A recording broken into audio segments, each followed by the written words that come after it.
Guys, ഞാൻ എൻ്റെ പുതിയ ഡ്രസ്സൊക്കെ ഇട്ട് ഒരുങ്ങി നിൽക്കണമെന്നറിയോ? ഞാൻ എൻ്റെ സഞ്ജപ്പൻ്റെ പിറന്നാളിന് ഒന്നും മേടിച്ചു കൊടുത്തിട്ടുണ്ടായിരുന്നില്ല. ഇവൻ്റെ ഫോൺ കഴിഞ്ഞ പ്രാവശ്യം വന്നപ്പോൾ ഫുള്ള് റബ്ബർ ബാൻഡൊക്കെ ഇട്ട് വെച്ചിരിക്കുക. ഇപ്പോഴും ടച്ച് ആണെങ്കിൽ വർക്ക് ആവണില്ല. അപ്പോൾ തോന്നിയൊരു ബുദ്ധിയാണ് ഇവനൊരു ഫോൺ മേടിച്ച് കൊടുക്കണം എന്നുള്ളത്. അപ്പോൾ പിറന്നാളിൻ്റെ ചിലവ് എനിക്ക് കിട്ടാത്ത കാരണം ആ ചിലവ് മേടിക്കാൻ വേണ്ടി ഞാൻ ഇവനെയും കൊണ്ട് പുറത്തേക്ക് പോവാണ് കേട്ടോ. എന്ത് പറ്റിച്ചാ? വയറ് സുഖമില്ല. എൻ്റെ അച്ഛൻ്റെ വയറ് രാവിലെ തൊട്ട് കല്ലച്ച് കിടക്കുകയാണ്. പുറത്തുനിന്ന് ഫുഡ് അടിക്കുന്നോട് അല്ലെങ്കിലും അച്ഛന് ഒരു പ്രതിഷേധമാണ്. അപ്പൊ ഞങ്ങൾ എന്തായാലും പുറത്തേക്ക് പോവാണ് ഇവന്റെ ഒക്കെ നൂറ്റാൻ.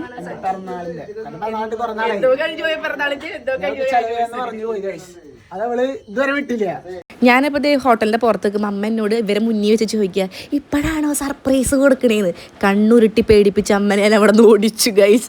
ഫുഡ് കൊടുത്തു കഴിഞ്ഞിട്ട് വീട്ടിലെത്തിയിട്ട് കൊടുക്കാന്നുള്ളൊരു പ്ലാൻ ആയിരുന്നു. പക്ഷേ ഏറ്റവും വലിയ സർപ്രൈസ് എന്തായിരുന്നു വെച്ചിട്ടുണ്ടെങ്കിൽ, ഈ ഗിഫ്റ്റ് ഞാൻ കൊടുത്തപ്പോൾ അവൻ എന്നെ തിരിച്ച് സർപ്രൈസ് ചെയ്തു ഗൈസ്. ഇത് കൊടുത്തപ്പോൾ കരയേണ്ട പകരം ഇവ ഭയങ്കരമായിട്ട് നിന്ന് ചിരിക്കുകയായിരുന്നു. ആ ചിരി കണ്ടപ്പോൾ എനിക്ക് മനസ്സിലായി ഇത് ഇവൻ ആദ്യമേ പിടികെട്ടിയിട്ടുണ്ടെന്നുള്ളത്. ഇതവൻ എങ്ങനെ പിടികിട്ടിയെന്നുള്ള കഥ നിങ്ങൾക്ക് അറിയണ്ടേ ഗൈസ്? ഞാൻ പറഞ്ഞുതരാം.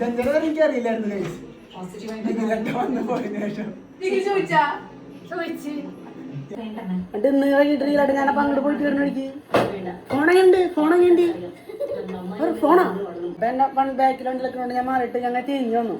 ഇത്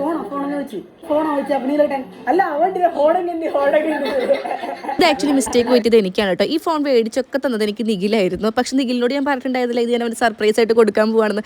നിഖിൽ വിചാരിച്ചു ഞാൻ ഓൾറെഡി ഇത് അവന് കൊടുത്തിട്ടുണ്ടാവുമെന്ന്. അവനാണെങ്കിൽ അത് ചോദിക്കുകയും ചെയ്തു. അങ്ങനെ എൻ്റെ സർപ്രൈസ് പൊട്ടിപ്പാളി ഗൈസ്. പക്ഷെ സഞ്ജപ്പൻ ഭയങ്കര ഹാപ്പിയും ഞാനും ഭയങ്കരമായിട്ട് ഹാപ്പി. ഇത് ആക്ച്വലി ഇവൻ അറിയാത്ത കാര്യമായിരുന്നെങ്കിൽ സഞ്ജുവിൻ്റെ വലിയൊരു പ്രകടനം നിങ്ങൾ കാണേണ്ടി വന്നേനെ. മിസ്സായിപ്പോയി ഗൈസ്.